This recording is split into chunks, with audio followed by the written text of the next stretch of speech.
That should now be working fine.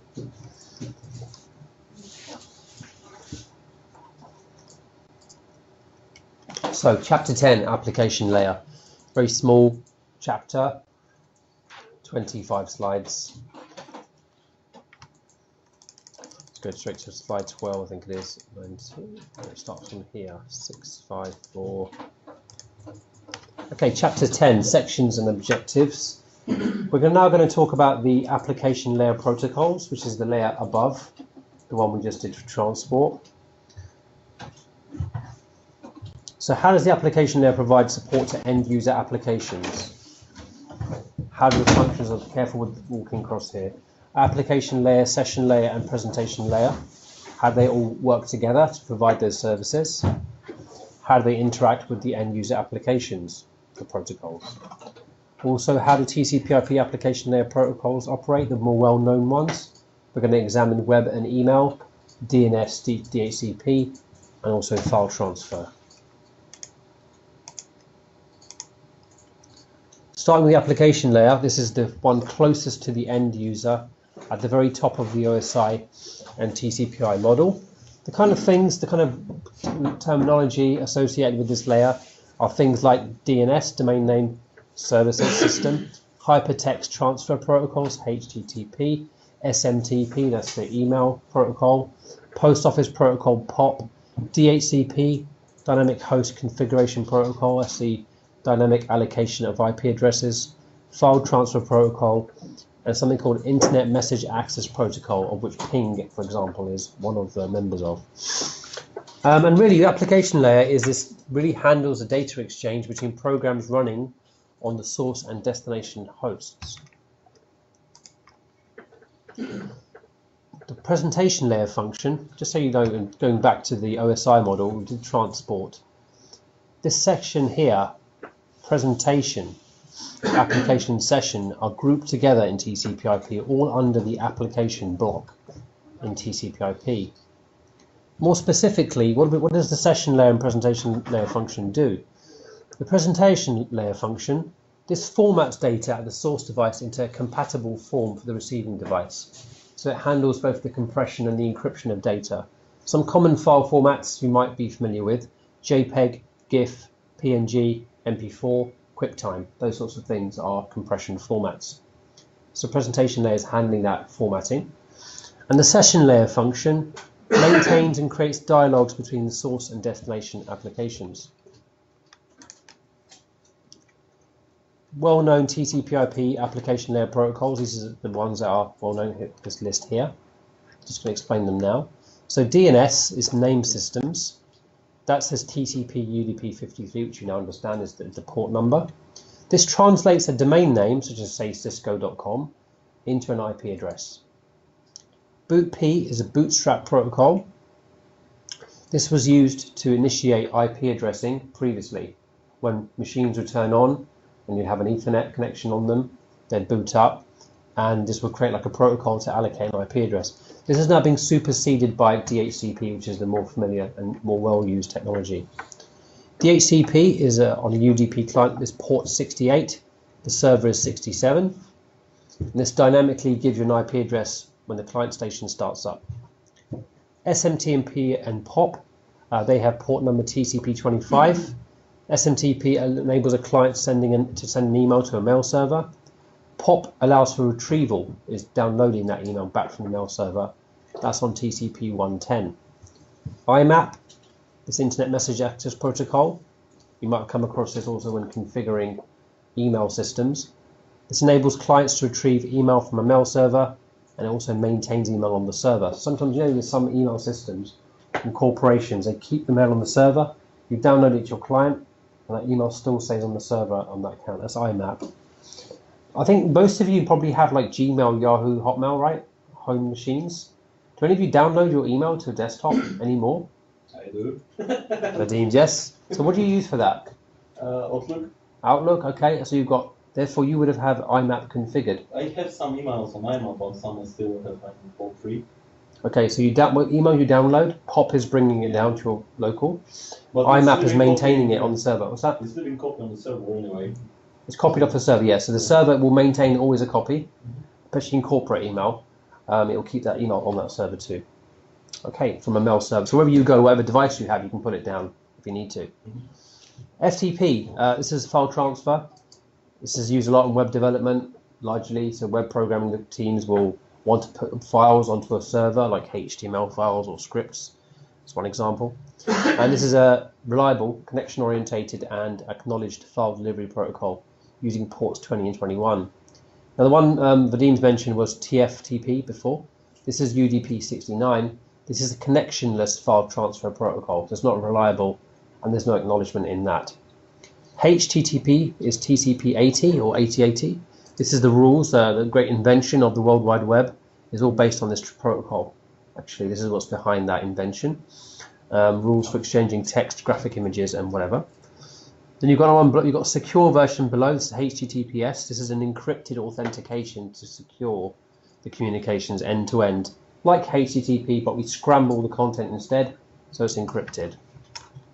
Those are the big guns in TCP/IP.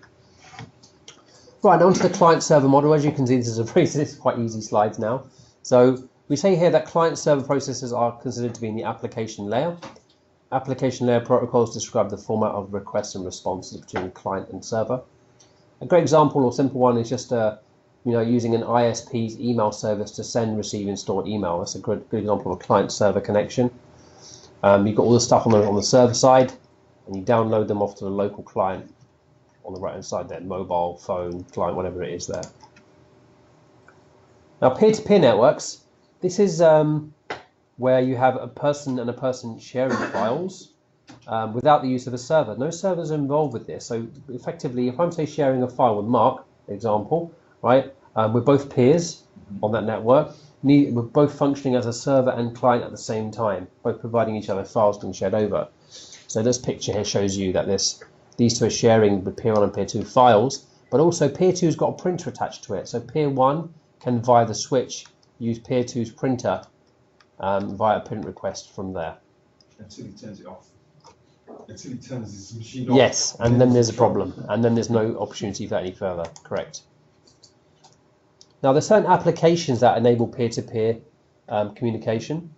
So there's obviously applications you install. I mean, example might be, instant messaging applications like Messenger, WhatsApp does it in a way, I suppose, too. Anything like desktop-rated applications allow file transferring.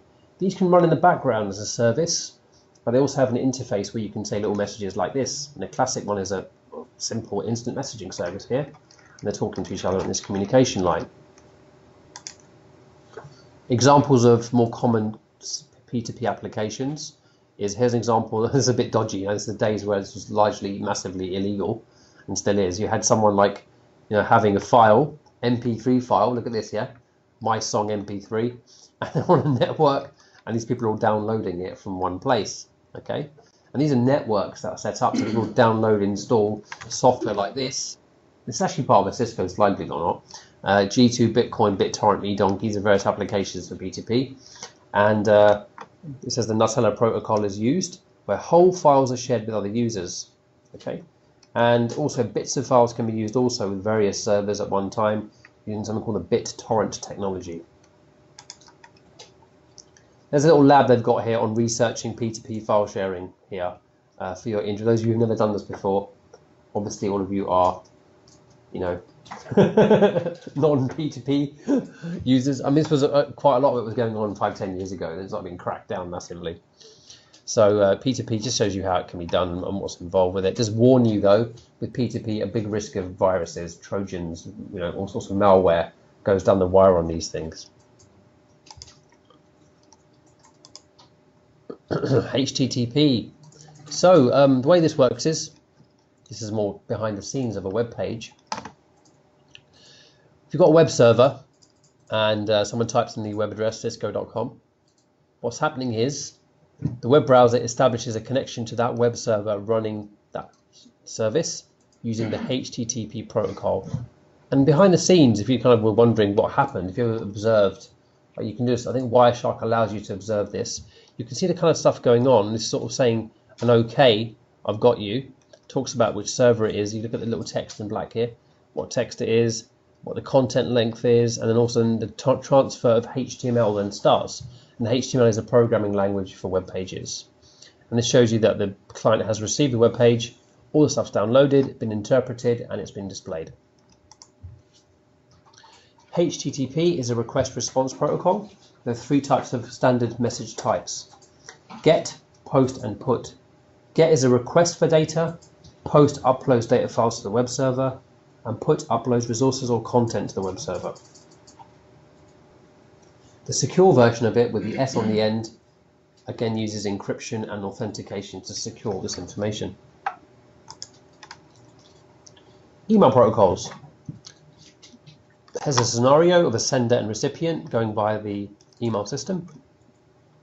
So these mail servers here, I think this is an ISP. Let's say this is a Virgin, this is BT. They both have their own. I say you had like a BT.com address and a Virgin Media address. This person's sending an email to BT from Virgin. So what's happening here is each organization has their own mail server.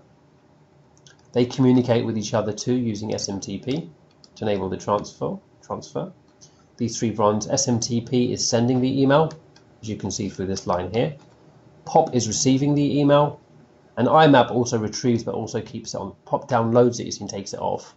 But IMAP downloads it and still keeps it on the mail server there.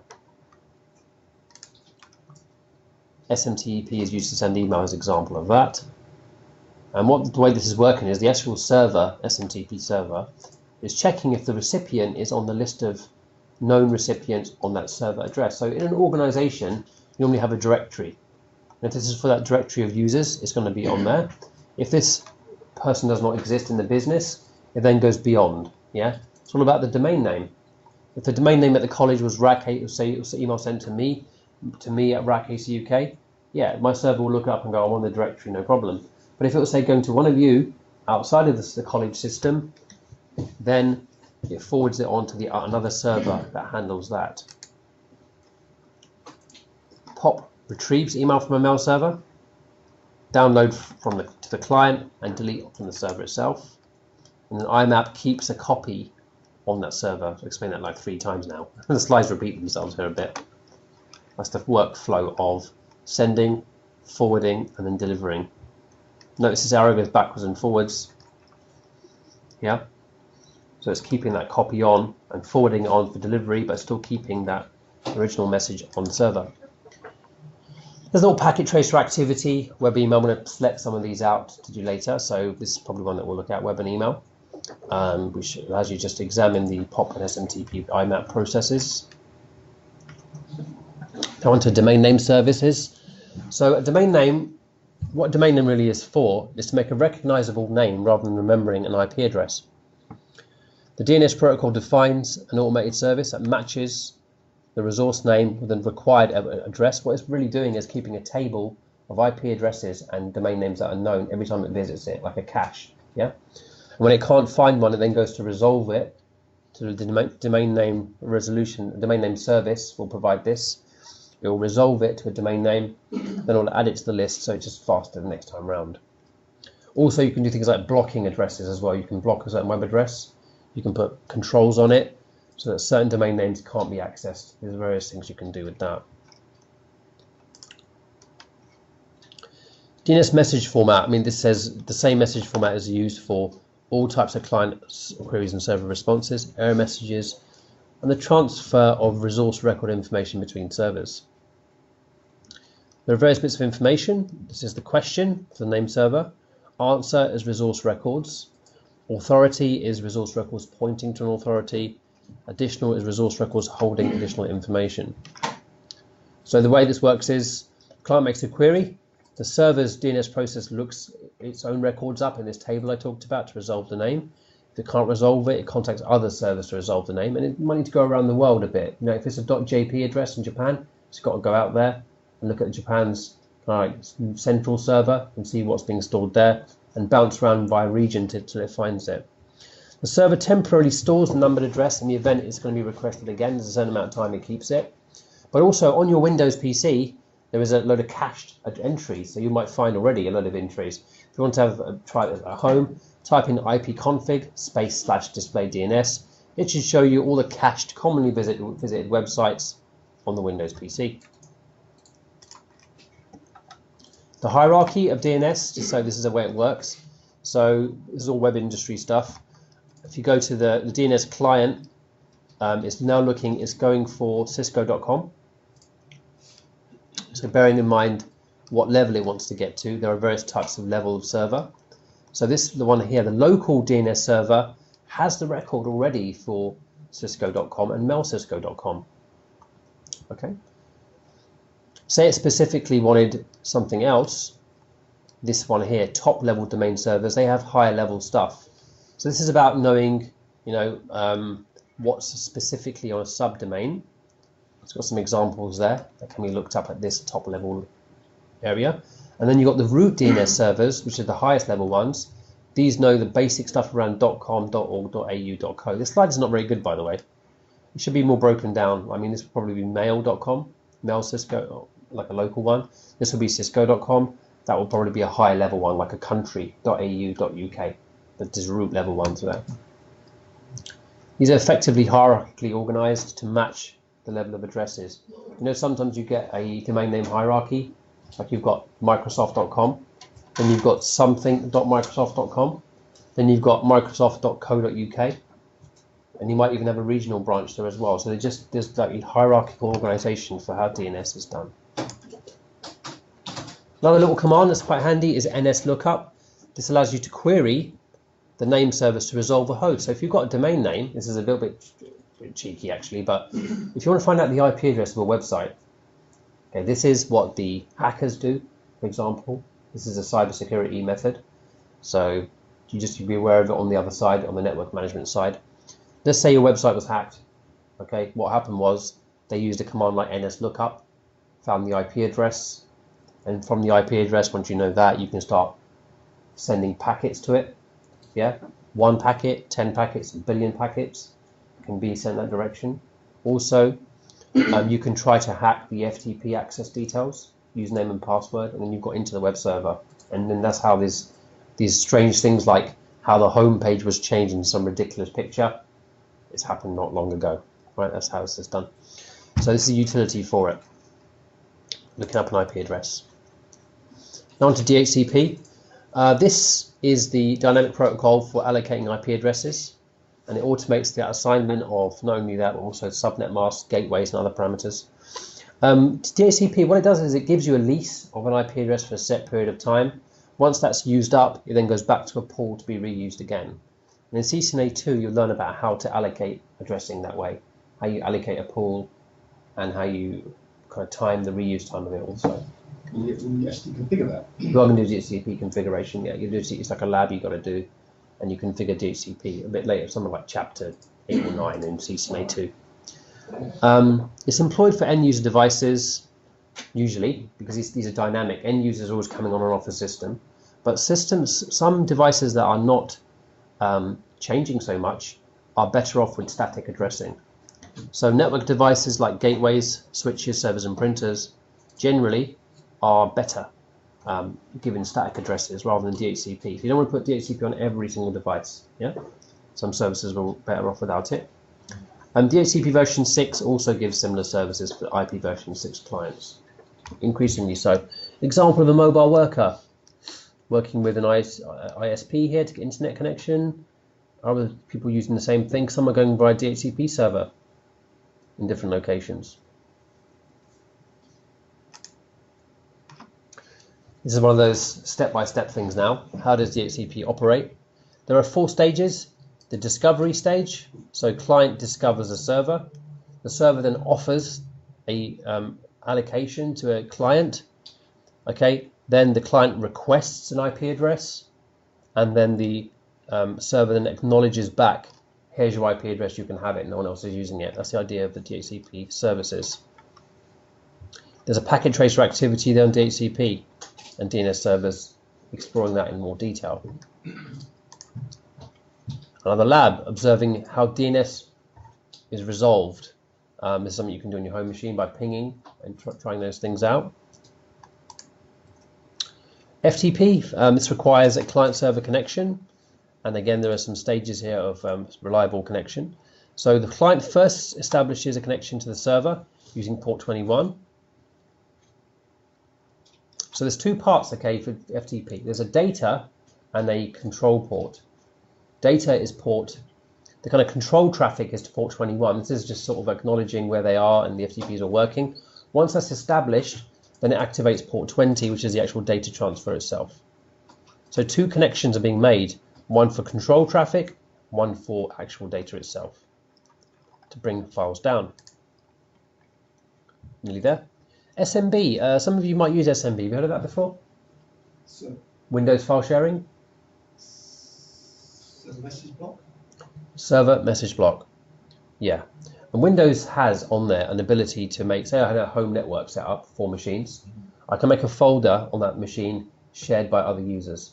That's called, it's using SMB. It's a protocol for that. I think so it's the way how my neighbors got my passport details. Oh, yeah. and pick it. I'm flying to this place. I said, wow, how we know it? You know, It's like possible. we just got it. You know, like oh okay. I mean, you must have put it on public share. Yeah, it wasn't a public share. Oh, right, crikey, yeah. Like it was a network discovery. Just switched off. You've got to be careful with that. I mean, if you're going to put your Windows machine, you can turn on network discovery for your local network and wider. So you're on wireless, it's even more open, right? So SMB is for that purpose, allows that to happen. So it's become the main thing Microsoft has for networking and simple file sharing. You also can share print services too. Clients establish a long-term connection to servers and can access the server resources as if it's a local client. Here's an example here. Client server, there's a folder has been shared, a printer too, and those resources are being shared to all other people. Packet tracer, little FTP activity there for configuring FTP. Exploring FTP. Summary. Exploring a network. This is quite a cool activity. This involves two people. It's like a little game they've got to do. Work together on that one to create like a little network. Sorry, not this one, one afterwards. This is a good actual activity to observe traffic moving on different services on the application layer. This is a little game, a multi-user connection using two people who work between two packet tracer instances. And implement services, another multi-user thing there. Explain the this is the summary, what you've been learning about, and that's that. All right.